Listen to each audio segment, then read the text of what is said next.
do you want to accept digital payments? What does it look like to start accepting those types of payments for our businesses? It's very expansive, right? It opens it up to almost anyone who's looking to start accepting transactions that way.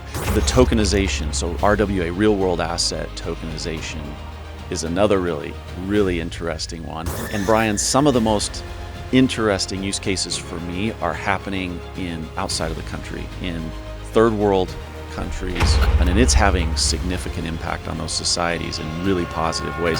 This is the show for forward-thinking entrepreneurs who want to use blockchain and AI to disrupt and dominate. Today, Bryan Ferre meets with Executive Director of the Utah Blockchain Coalition, Gleave. Aaron, welcome to the show. Thank you so much for being here. I want you to kind of introduce yourself and tell us a little bit more about the Utah Blockchain Coalition. Sure.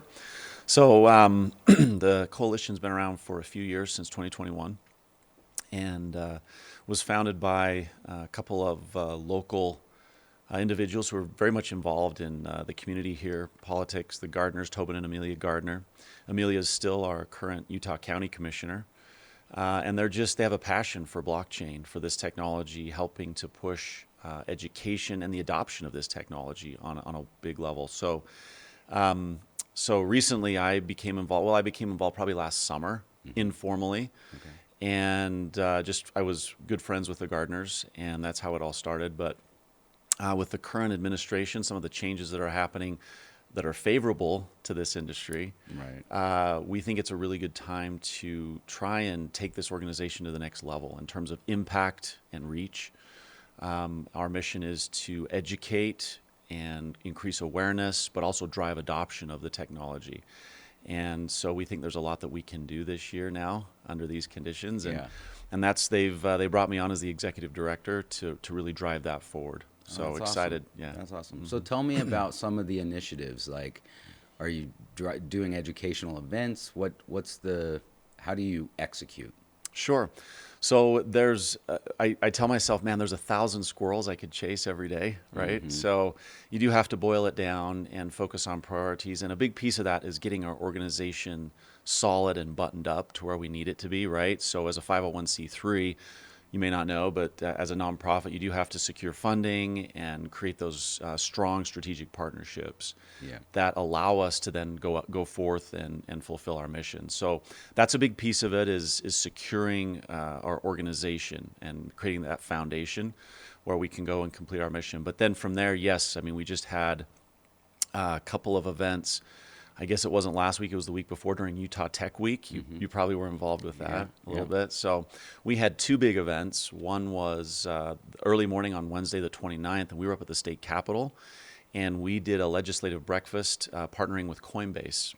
And awesome. They came in as a sponsor. They're very interested in helping and being involved in educating local politics, right? So that as we start looking at these bills for the state, we want to make sure our legislators and policymakers are educated. They understand what terminology means. They understand what some of the implications are of adopting this technology.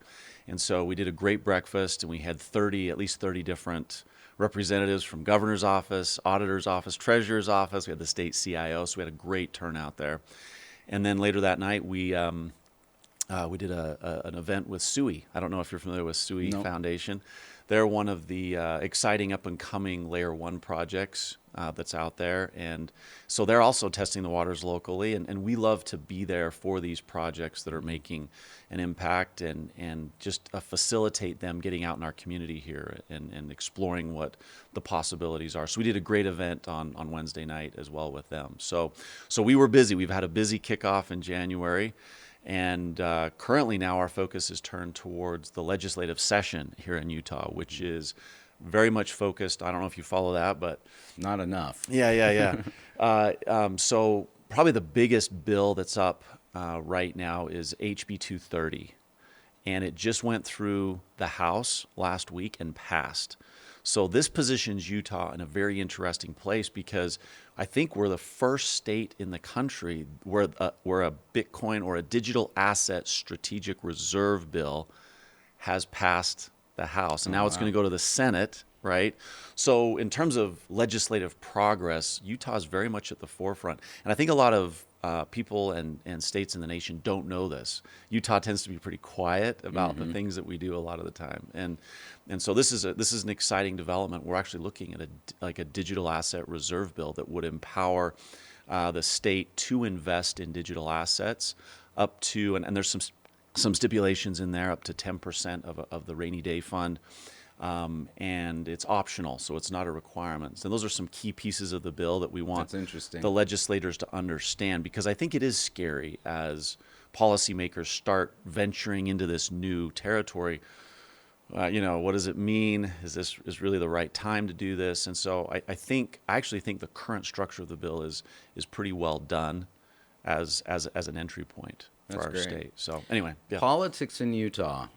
I think the rest of the country, we're a pretty conservative state overall, but the actual politics in Utah are pretty complicated, right? Like we have a pretty complicated, especially the legislature. It's made up of a lot of different thinkers. So, would you say what percentage of them do you think actually know what's going on over here? It's a great question. For context, as we look and analyze at how the bill passed the House, very interesting. All the Democrats voted for the bill, and all the young Republicans, we'll call them young Republicans, we actually run up into some obstacles with older Republicans, interestingly, right? Now, for those who follow this industry, we like to think of this as a bipartisan issue, right? This should be a bipartisan topic, something for everybody to really get in and be involved with. And so we certainly encourage that outlook. We don't want to make it a partisan issue at all. And so that's kind of the way that we approach it, is let's just educate everybody, make sure that people feel comfortable with understanding how this is going to affect the state, our state specifically here in Utah, because we do have some unique pieces here, right, to take into consideration. But that's how we look at it, is let's just educate everybody. And as far as who knows what's going on, that's why we do these events. We want to be upfront and give them opportunities to come in and learn. How's this going to impact? What does this really mean? And have knowledgeable people there that can speak to the different areas of impact. So, and is most of your work focused on the asset, the financial aspects of blockchain, or are you working on other aspects where the tech can be deployed and leveraged? Great question. So I think, as with any industry or adoption of any new technology, it's easy to focus on where the hot stuff is, right? Like what's hot right now, what's really gaining traction right now. And I would say that as our organization is affected that way as well, right? We tend to turn attention to where demand is, like where's the demand for education and understanding on this particular topic. So we do follow some of those trends, but we also do a lot in the background, things that are not high profile, they're not hyped. For example, one of our co-founders and current governing board, Amelia Gardner, she actually had a founding project around bringing marriage licenses on chain here in Utah. And I don't know how many people know that, right? Yeah, I don't know. Did you know that, Bryan? I did not know that, no. So that's an example of some of the types of projects that we do support and are very interested in. Would that make a marriage immutable? Because I'm not sure I want that. Right. So it was a very interesting test case around bringing these types of government records on chain, right? And you can imagine there's a few different ways to explore that use case. Obviously, you've got the immutability of it, but the idea is to create efficiencies, drive efficiencies, and some transparency around it as well.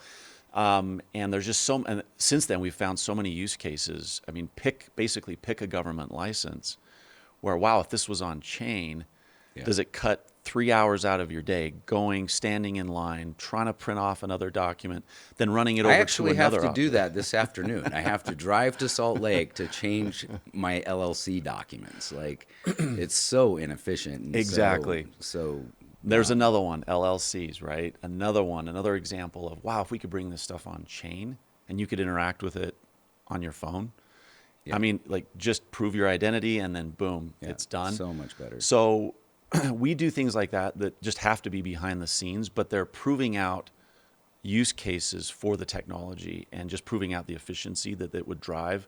And there's some amazing data behind that we can show. And so anyway, to answer your question, that's one of the ways that we work kind of behind the scenes to drive this adoption, because a lot of the technology, and you've probably discovered this as well, Bryan, for this technology to really achieve maximum impact, a lot of the stuff has to be behind the scenes, because just like the internet or some of these other technologies that do get, mass adoption, your standard everyday user doesn't want to understand the tech. Doesn't care. They don't care. They don't. It's too difficult. It's too hard.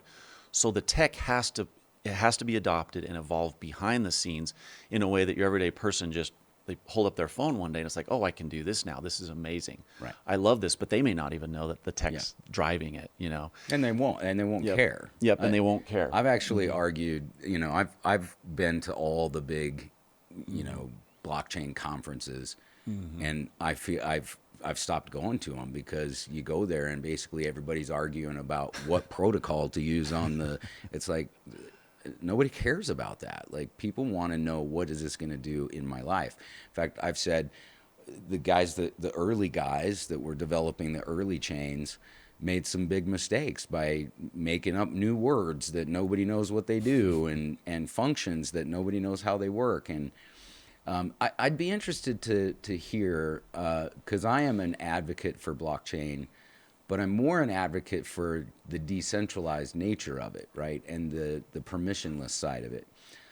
I'd be interested to hear your insights on, because you say blockchain and everybody thinks crypto, but that would be like saying the internet is made for email, right? It's so much more than that.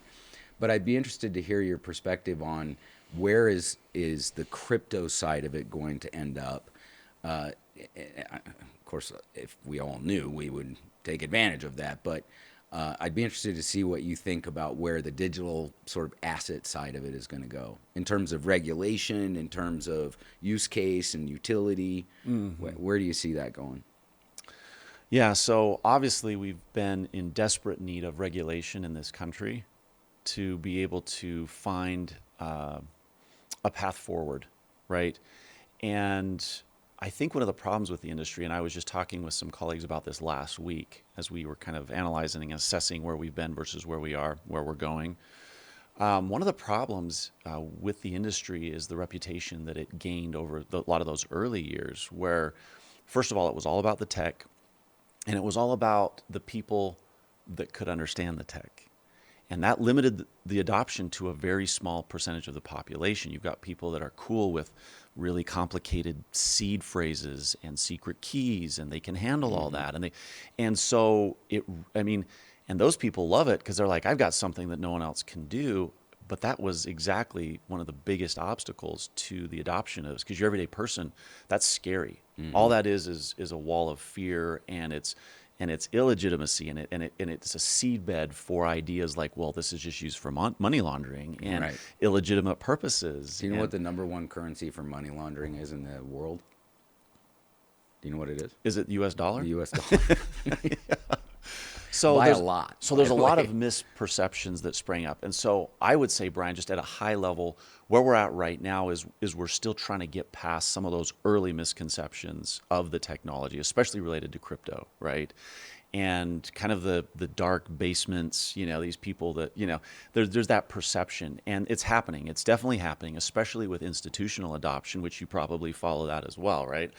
And you start to see a lot of the trading, the ETFs that are coming, that are just like exploding now, all kinds of ETF applications to the SEC. Hey, we want an ETF to trade this and that. And so that's coming. Now, what's interesting though, back to your point about decentralization, is I still am very much a fan of that as well, right? Keeping it decentralized. And the problem is we don't have any de facto standards on what decentralization is supposed to look like. There isn't one, right? And so we're still feeling that out. That's going to have to evolve over the next few years. And I'm very excited that finally we're in a regulatory environment where it can evolve in a very healthy way. But if you look at some of the major projects, I don't want to call any out by name, but some of the biggest popular projects right now are not decentralized. Not decentralized. They are not I say it decentralized all the at time. all. And it's like, whoa, this one's in the news all the time, and you've got 100 nodes. Right. Right. And they're all owned by the company. Yeah. Yep. And Yeah. they're all owned by the company. So it's like, okay, that's that. And maybe that's fine for certain use cases, because some of these projects, you and I are probably thinking about the same We one. are. They have a very focused use case. Yeah. Like very focused. It's razor sharp use case. And so the question is around regulatory, do we feel comfortable with that use case not being decentralized? So those are the kind of questions that I think need to be asked about. We've been comfortable with it for 100 years, so Right. It's always been centralized. Right, right. So when I talk about decentralization to someone who knows blockchain, we almost always go to the tech. The nodes are independently operated around the world, and my dad doesn't know what that means. My kids don't even know what that means, right? And for me, decentralization is not just about the tech. It's about the governance, right? So if we look at that project that we're not going to name, the governance is the same as if it was a public company and it's doing an IPO, it's going to go public. So the problem, for example, before the show, you and I were talking about the problem of big tech data lakes and all this data that's being collected. And the real problem with that is not that they're doing it. It's the reason that they're doing it. And the reason they're doing it is they have a fiduciary responsibility to their shareholders to make as much money as possible. So Google and Facebook and Meta, all these companies, they're fulfilling their obligation to their shareholders. So for me, in the future, the word decentralization needs to also go to the core governance of, the company or an industry, because as long as the financial obligation, as long as the fiduciary obligation is to the shareholders, you're never going to convince anybody that they should give it all back to the users or to the customers, right? Because that's not how it works. I just gave a speech a couple of days ago at an event in Phoenix, and it was an event where everyone in the audience had bought crypto, like, so they kind of got it, right? I was shocked at how many of them had bought a fairly significant amount and had no idea what they were buying, right? And what was even going on with the project. And so when we talk about education, I think there's a higher level of education that needs to go into not all cryptocurrency is created the same, and not all cryptocurrency is a method of payment or a store of value. In fact, only one of them is a store of value, in my opinion. So in terms of the coalition, how can me and my team and my audience be involved in the coalition, and how do we help it grow? Oh, I love that question. I think opportunities like this today are fantastic, especially, if you have a reasonable size audience. Yeah, that's pretty big. Then we're getting the word out, you know what I mean? And we're helping to educate. And one of the things that you just mentioned that really stuck out to me was, wow, what if we came up with educational focused episodes or discussions around some of the differences that you were hinting at, right? Because a lot of the currencies, like you said, they are not apples to apples. I mean, we're talking about some are used for staking, some are used for lending, some are used for actually purchasing within their own little miniature decentralized finance universe that particular chain created, and they're used for that. But can they bridge into other chains? I mean, it is a multiverse of madness. Yeah. I think one of the challenges to the industry, and by the way, I'm old enough to remember when the internet first started, and the first 7 years of the internet was just like the first 7 years of crypto. It was chaos, and nobody knew what to do with it, and everybody thought it was nefarious, and this is how we're gonna facilitate really evil things. And they probably said that about the cotton gin when it came out, right? People fundamentally don't go through evolutions in technology easily. It's always a challenge, right?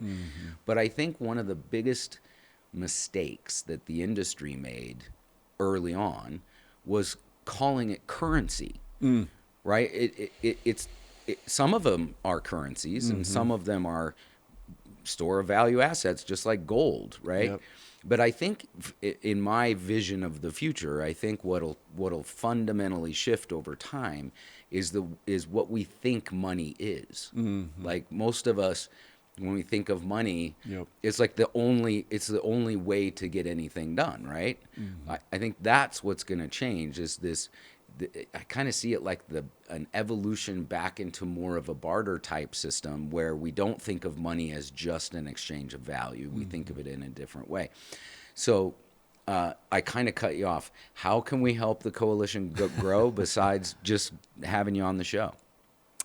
Yeah, so any type of entities that you're associated with that you feel like share the vision, we'd love to partner with them, right? We'd love to explore what a partnership might look like, how we can align objectives together, whether it's focused around the ecosystem in Utah, or whether it's bringing some of the things we've modeled here in Utah successfully to other states or other places in the country.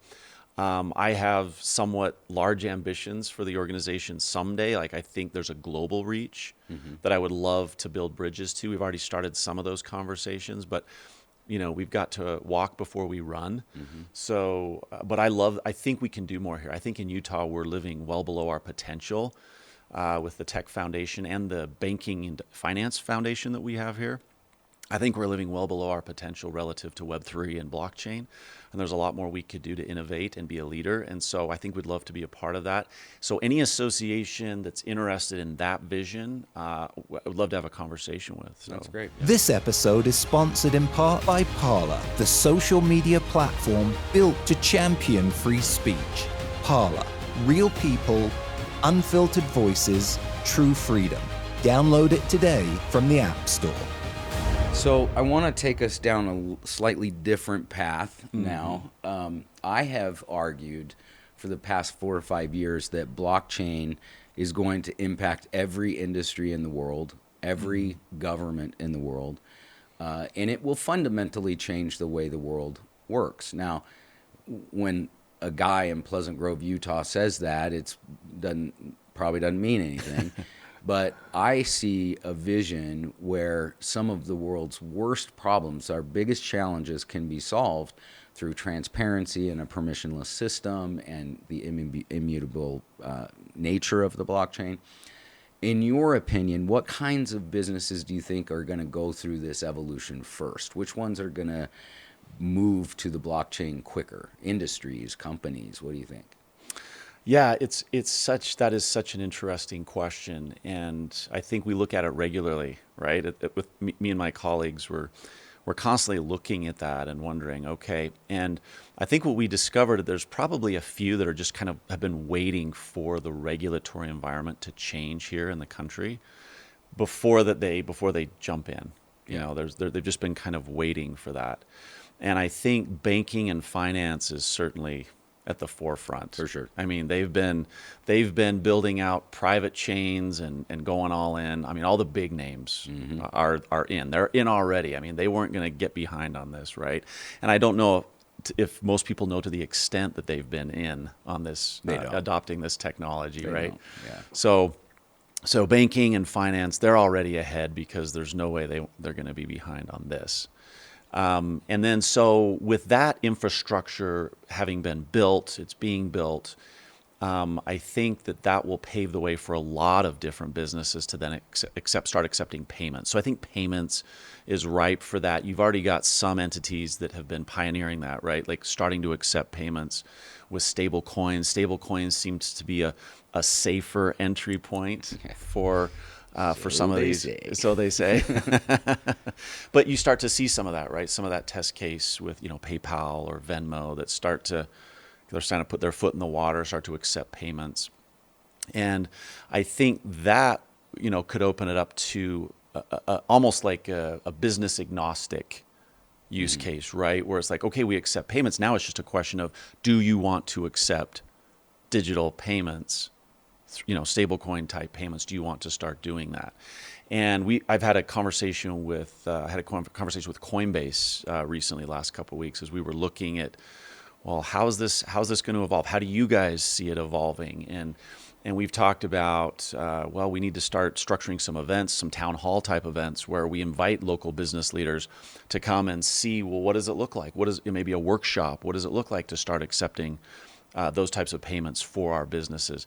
And these are businesses of all types, right? So I think that payment piece, it's very expansive, right? It opens it up to almost anyone who's looking to start accepting transactions that way. And I actually like that use case because, again, that could be something that's happening kind of semi behind the scenes, but then it also pushes it to the other side of the customer or the buyer. Oh, I can make payments with this. Oh, I better look into that. I better look into what it means to make a digital payment. And I could start adopting that, and there's benefits. So I like that one. I think because I think it has a broad impact, right? I think it really goes out across a lot of non-industry specific groups. So I do like that one. I think the tokenization, so RWA, real world asset tokenization, is another really, really interesting one.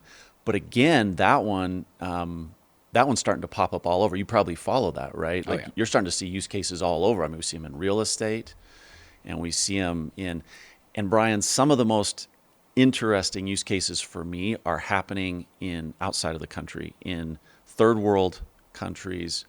Like, it's really interesting to watch how some of those use cases are being adopted rapidly with supply chain and financial inclusion, bankless societies, right? Where we're starting to see some of this adoption happen, and it's having significant impact on those societies in really positive ways. I get excited. I get excited about seeing that global kind of stuff, and I think that here domestically, maybe we don't see that as much, right? We just have Yeah. a different lens. But Yeah. anyway, so you turned me loose in a big pool there with that question. But Yeah, for sure. Yeah. I have to say, I think, again, I look at blockchain and even crypto in a different way than I think most do. And you're right, solving payments and the bankless and poverty, right, I think are really, really good and powerful use cases. I think where the industry as a whole might be missing is blockchain, in its trustless nature, gives us the ability to create value and inject value where value is being lost, right? Like we talked about before, the collection of your behavioral data, right? You don't get to monetize that today unless you do it with us, right? Right. Yep. So one of the things that I hope happens is that it evolves beyond the banking system and the payment system, because I'll be honest with you, I personally don't have a lot of problems with the SWIFT system right now, right? Like, I send a wire, it gets there in 2 days. Like, that's not something that impacts me as a normal everyday guy. But there's all kinds of other things that are going on, nefarious things, right? Like, I believe global mining for lithium and rare metals, it's a very twisted industry, and I think there's a lot of problems there, and I think that blockchain could solve a lot of that. So we're not here to talk about my ideas, but that's what I hope happens, is that we open it up to understand that the core elements of blockchain could really be used to solve problems outside of finance, right? It's interesting inside finance, but it's not necessarily, for me, it's not moving the globe in a better direction, I guess is what I'm Yep. saying there. No, I agree, Bryan. I think my favorite use cases, as I mentioned, are actually kind of solving some of these other Yeah. problems, right? And like, there was one the other day that was I think there's so many use cases that people don't even know that are needed. An example of one would be lab data, test data for pharmaceutical development. Yes. And not having it be falsified, okay? And there's a test case out there now where there's a company that actually puts that data on chain. Yeah. So you can't fake it, you can't falsify it, and it's legit, by the time it gets there. I read an article just the other day about that, and Yep. I agree. And honestly, it's across the board in scientific research, right? Yep. Especially with the advent of generative AI. I mean, Yep. I was having this conversation last night when I was at this event where they were talking about, it's half the population took the vax, half didn't. Yep. And the only reason anyone did or didn't was because who they believed. It wasn't they did the research to actually see what this stuff was doing. And so you talk about groupthink and the danger of groupthink. I mean, that was, I think, a perfect example. Whether you're for the vax or not for the vax, right? Yep. It's like, why are you for it? Well, because I believe those guys. And Yep. why are you against it? Because I believe those guys. So Yep. I think all that information coming out, and I just read an article about, and I don't know if I trust the article, but Yep. can you imagine if every dollar that was spent by the government was spent on chain, so you knew exactly where every dollar was going? Amazing. They would never want that, but that would be a really powerful thing. I think true freedom, I've said this too, true freedom does not mean you have the right to do whatever you want, but it does mean that you have the right to choose. And when you've got these big companies that are controlling all of your data, they get to choose. And they're controlling the messaging too. That's my So point. you got the narratives, and like Yeah. you said, who do you believe? Like, man, we really need some strong and as close as possible to objective narratives. Yes. Like, so that, okay, this is the data. Now you can choose without a narrative around it. Without somebody telling you what to choose. Yep. And what to think and how to think. Yep, Yeah, yep. that's the only way we'll achieve true freedom. And I think blockchain has the ability to help us get there. Yep.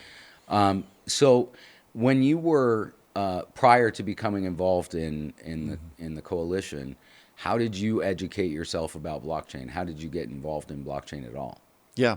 So I worked in healthcare technology for about 8 years at one point, and blockchain came up at a couple different conferences, and I was intrigued. Like, what was this blockchain thing? That was probably 9 years ago now. Okay. And it was just, being explored. And so the conversations were being had in healthcare. Like, wow, this is a really interesting concept, just because of all the problems that we face with, protecting health information here, and then interoperability between the big systems, and that problem. So we looked a lot at interoperability, but it was so early at the time that it was just, I think it planted a seed for me, right? Where it was like, hey, I need to watch this technology.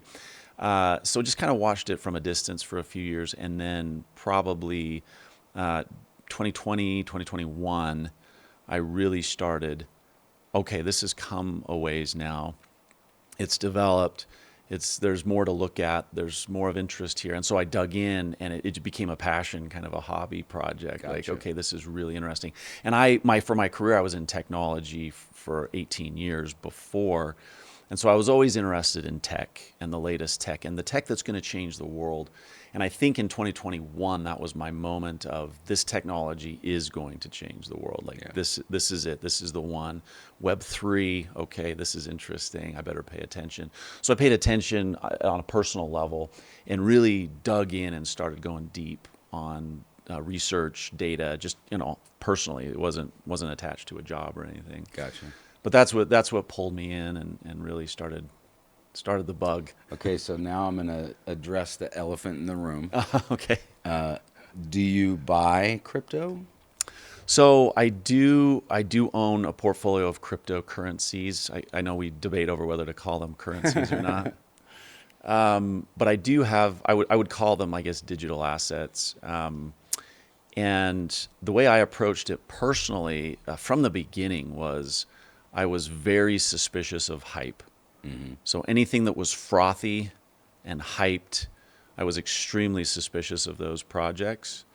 And as I watched them, track them over a period of a couple of years, you would kind of watch the behavior of those markets.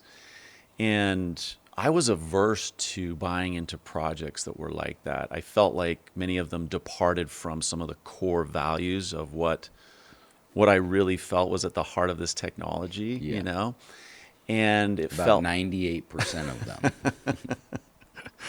And that was interesting, right, Brian? I mean, you and I could have a philosophical discussion around this, right? Like in terms of that, those initial ideals of how the technology was going to be adopted, but balancing that with the reality, our real world, because there's going to be a middle ground, right? There's going to be some place that, like, the ideals in their purest form are probably not going to be adopted in the real world in the form that everyone would want them to be, right? That's just kind of reality.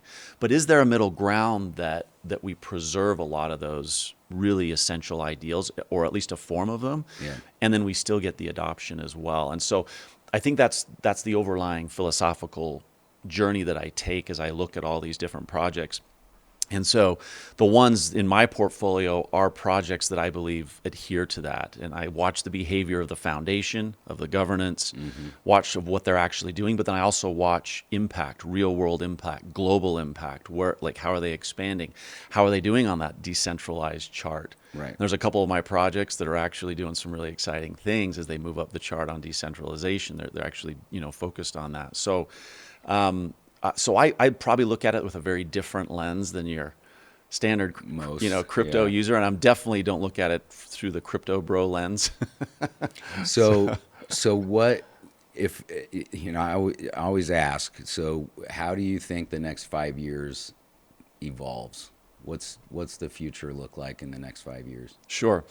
So I think we're going to get the long-awaited regulatory clarity. I think this year we're going to see a lot of that, right? And that's going to lay the policy framework for the development of the technology in this country. I think that's what's going to happen. This year we're going to see that framework laid foundationally, and I think that all startups and businesses and VC funding, everything's going to take cues from that policy, obviously, and they're going to start driving into directions. And that'll be the next step of evolution, right? Is that we're going to start, okay, now that we know what the guardrails are, let's start building within those guardrails. And that's where we're going to see the evolution of the technology. I think it's going to happen pretty fast, rapidly, just like Web 2, right? Just like internet. I think it's going to evolve pretty rapidly. We're going to find out, okay, this works, this doesn't work.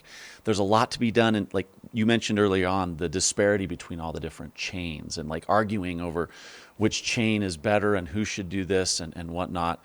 I think we're going to get to a point where it's like, okay, the idea of Web 3, no one talks about internet anymore. No one says, well, is this AOL's internet, or is this Yahoo's internet? I mean, like, you know what I mean? It's like, can we get to a place where it's ubiquitous, and maybe we have 2 or 3 layer ones that become ubiquitous, and that's what the broad majority of everything is transacted on, are those chains for broad use cases.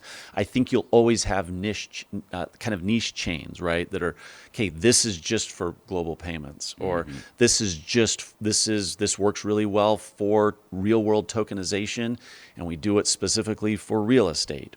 And I think you're going to see those kind of projects that land, and they win all this mind share. And so there will be some similarities to the tech market, right? Where companies will spring up and they have a use case within a certain industry and it works really well, and they figure out the interoperability piece so that they're connecting with the main chains.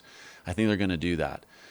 We have some, I have to be careful here because there's a couple old legacy projects that are very well known that I'm not a fan of, just from a technological standpoint. I think they're outdated and old. And I think we have some evolution to see for those projects where it's like, okay, are they going to hold up, or are they going to be like VHS videotapes? Because now we got Blu-ray and 4K. And is this chain still feasible to use in this brave new world because of the technological setbacks that it now presents? Like, I don't want to deal with it personally. I'm not going to deal with that.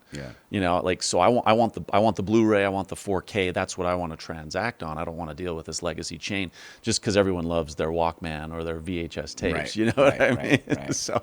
So I think you could see some surprises, Brian. I think some of these projects may diminish and maybe even fall into they may not die altogether, but they may fall into a subcategory of, this is what this chain is good for now. People are willing to use it, and we're going to patch on layer 2s and layer 3s. and we're going to use it for that purpose. I think that I would predict that something like that happens over the next 5 years. That I think the capitalist market is going to just drive evolutionary Darwinism, right? It's going to drive some of this inferior technology to where it needs to be to make room for the projects that are really going to take this tech to the next level. Yeah. So Yeah, that's just what I think. Yeah. Well, I thank you very much for coming. I look forward to being involved in the coalition however I can. I don't spend a lot of time in Utah anymore, but I'd love to see that happen. I want Utah to be the forefront of this evolution that's coming, and I think, for the most part, I think we're headed in the right direction. So I appreciate your work, and thanks for coming. Thanks for having me, Brian. This has been a lot of fun. So anytime. Appreciate it. Yep. This episode was sponsored in part by the Optio community. Learn more about the Optio blockchain by visiting optio.community.